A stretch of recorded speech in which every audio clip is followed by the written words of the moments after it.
किसी ने भी नहीं करी है। इस प्रकार तपस्या करती हुई पार्वती का बहुत समय बीत गया, फिर भी शंकर प्रकट नहीं हुए। तो तब पार्वती के समीप अपनी भार्या, पुत्र और मुनियों को साथ लेकर के गिरिराज जाते हैं। पार्वती को देखा तपस्या में बैठी, बहुत दुख होता है पिता को। कहाँ राजपाट में रहने वाली, हाथों में रहने वाली, पलकों में रहने वाली, और यहाँ जंगल में रह रही है, कांटों के बीच में रह रही है। दुखी हो गए पिता। कहते हैं बेटी उठो, घर चलो। उस रुद्र से तुम्हारा क्या प्रयोजन है? उस रुद्र की तपस्या से तुम्हें कौन सी सिद्धि मिलने वाली है, जिसने कामदेव को जला दिया है, जो तुमको छोड़ करके चले गया है? मत करो बेटा ऐसी घनघोर तपस्या, अपनी हट को छोड़ो, अपने घर चले आओ। अरे जब निर्विकार होने के कारण वे शिव तुम्हें ग्रहण करने नहीं आएंगे तो तुम किसकी प्रार्थना कर रही हो? किसके लिए तुम यहाँ जप कर रही हो? चलो बेटा घर। पार्वती कहती है पुरा प्रोक्तम मया ताता माता किम विस्मृतम त्वया अधुनापि प्रतिज्ञां च शृणुध्वं मम बांधवा।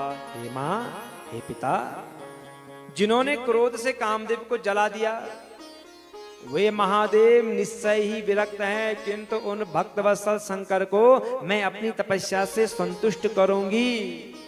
मैं घर नहीं आऊंगी, ये मेरा प्रण है, ये मेरा संकल्प है। जब तक शंकर मुझे नहीं मिले मैं तब तक इन्हीं कंकड़ों में रहूंगी, इन्हीं कांटों पर रहूंगी, इन्हीं कंदराओं में रहूंगी। इस प्रकार अपने माँ पिता को समझाती है। बहुत समझाया, नहीं मानी तो हिमालय, मैना और उनके पुत्र सब वापस लौट आते हैं। और यहाँ भगवती पार्वती घनघोर तपस्या में फिर जो है कि अपने मन को लगा देती है। घर में आकर के हिमालय, मैना उदास हैं कि क्या होगा हमारी कन्या का, शंकर मिलेंगे कि नहीं मिलेंगे, क्या किया जाए, हम कहां जाएं, हम किसके पास जाएं। अब जो है कि यहां घनघोर तपस्या पार्वती की, और उधर ब्रह्मा, विष्णु, समस्त देवता भगवान शिव के पास जाते हैं, भगवान शंकर के पास जाते हैं। भगवान शंकर ने देखा कि ब्रह्मा, विष्णु और ये देवता आए हैं, तो भगवान कहते हैं कस्माद् योऽयं समायाता मत्समीपं सुरेश्वरा हरे ब्रह्मा दया सर्वे ब्रूत कारण महासुता। हे ब्रह्मा, हे विष्णु, हे देवताओं, क्यों आए हो तुम यहाँ? कौन सा कारण है, कौन सा दुख है, मुझे बताओ। यहाँ आने का कारण क्या है तुम्हारा? मुझे समाधि में रहने दो, मुझे मेरे समाधि में विघ्न मत डालो, क्यों आए हो तुम यहाँ? तो भगवान विष्णु कहते हैं तारकेण कृतम शंभो देवानां परमाद्भुतम काष्टात् काष्ठतरम देवा विज्ञप्तुम सर्व आगत। हे महादेव, हे शंभो, तारकासुर से सभी देवता पीड़ित हैं, हम निवेदन करने आए हैं, हमारी रक्षा कीजिए।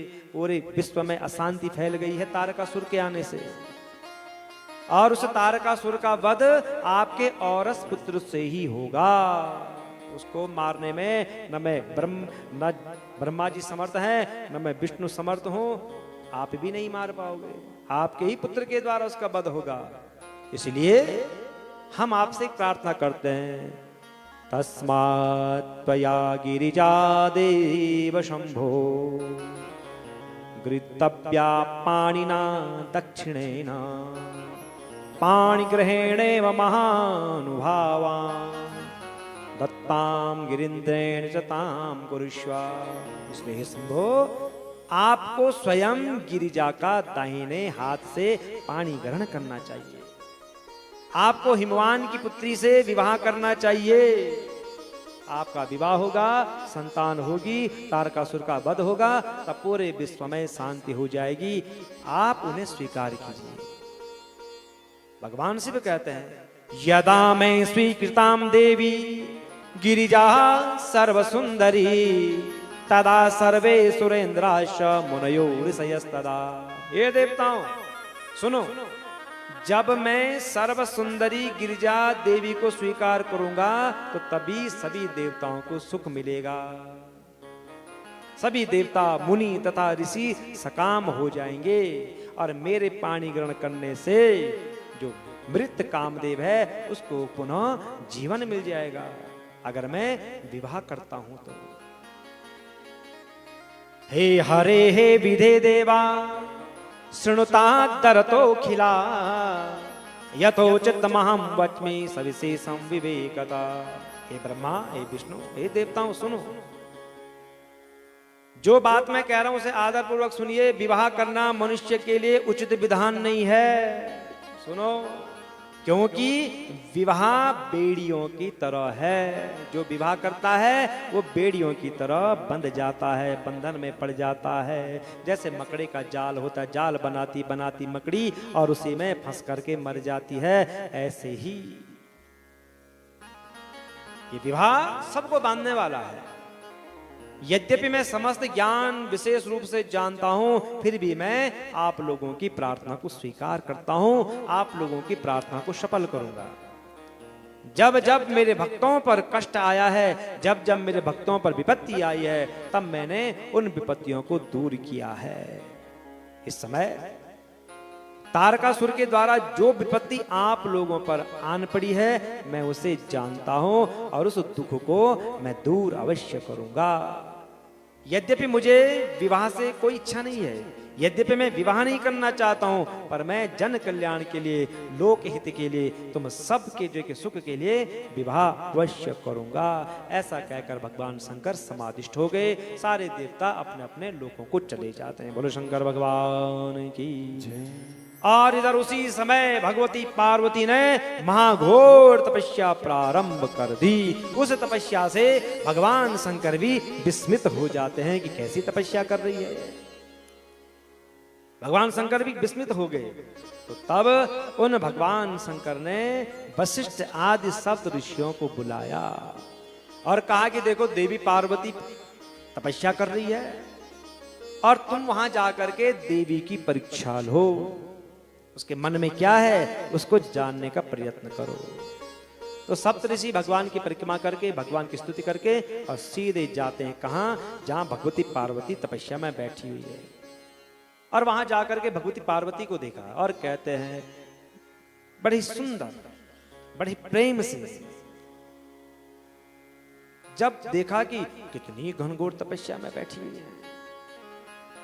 शृणु शैल सुते देवी किमर्थम तप्यते तपा इच्छसि त्वं सुरुम कम च किम फलम तद्वदाधुना। हे शैल सुते, सुनो, यहाँ क्या कर रही हो तुम? किसकी तपस्या कर रही हो तुम? इतने सुंदर शरीर को तुमने जो है कि इस तपस्या के द्वारा ही कैसे कर दिया है? किसके लिए तुम ये तपस्या कर रही हो? हमसे बोलो। तो भगवती कहती है मुनीश्वरा सम शृणुत मद्वाक्यम प्रीतितो हृदय ब्रूमि स्वविचारम वे विचिंतो योधिया स्वया। हे मुनीश्वरों, मैं अपनी बुद्धि से मैंने जो विचार किया है मैं उसको आपके सामने कह रही हूं। मैं तपस्या किस लिए कर रही हूं उसको तुम सुनिए। सदा शिव ही पति हो, ऐसा मनोरथ लेकर के देवऋषि नारद जी की आज्ञा प्राप्त करके, उनसे मंत्र लेकर के मैं उनको प्राप्त करने के लिए तपस्या कर रही हूं, नारद जी के कथन के अनुसार। तो तुरंत सप्तऋषि कहते हैं न ज्ञातम तस्य चरितम वृथा पंडित मानिना देवर्षे कुरुर मनसा सुज्ञा भूत्वा प्यगात्मजे। हे पर्वत पुत्री, बुद्धिमती होकर के तुमने व्यर्थ में ही अपने को पंडित मानने वाले देवर्षि नारद का कैसे विश्वास कर लिया है? अरे नारद तुम मिथ्यावादी है, झूठ बोलता है, उसकी बात को तुमने कैसे मान लिया है? जिसका स्वयं का घर नहीं है वो दूसरे के घर को बसाने की कैसी बात करेगा? वो झूठा है, क्यों उसकी बातों में आ गए तुम? सप्तऋषि परीक्षा ले रहे हैं पार्वती की। अरे नारद मिथ्या है, झूठा है वो। हे बाले, ये परम दुख की बात है कि तुम जिसे अपना पति बनाने के लिए इतना कठिन तपस्या कर रही हो वो कामदेव का शत्रु है, उदासीन है, अमंगल भेष वाला है, शमशान में रहने वाला है, न गोत्र का पता, न कुल का पता, न माँ का पता, न पिता का पता, वही मिला तुमको इस संसार में। अरे ऐसे वर को प्राप्त करके तुमको क्या सुख मिलेगा? तुमको दुख मिलेगा जीवन भर। अभी भी समय है, किसी अच्छे वर के लिए तुम तपस्या करो। पार्वती कहती है सत्यम भवद्भि कथितम स्वज्ञानेन मुनीश्वरा परंतु मैं हटो नैव मुक्तो भवति हे द्विजा। हे मुनिगणों, आप लोगों ने जो कुछ कहा है वो बिल्कुल सत्य है, किंतु हे द्विजों मेरा हट नहीं छूटने वाला है। चाहे वो योगी है, नग्न है, अमंगल वेश धारण करने वाले हैं, कुल गोत्र का पता नहीं है, पर ये हट नहीं छूटने वाला है। अरे मेरे लिए नारद जी का जो वचन है वो सर्वथा हितकर है, मैं उसका परित्याग नहीं कर सकती हूं।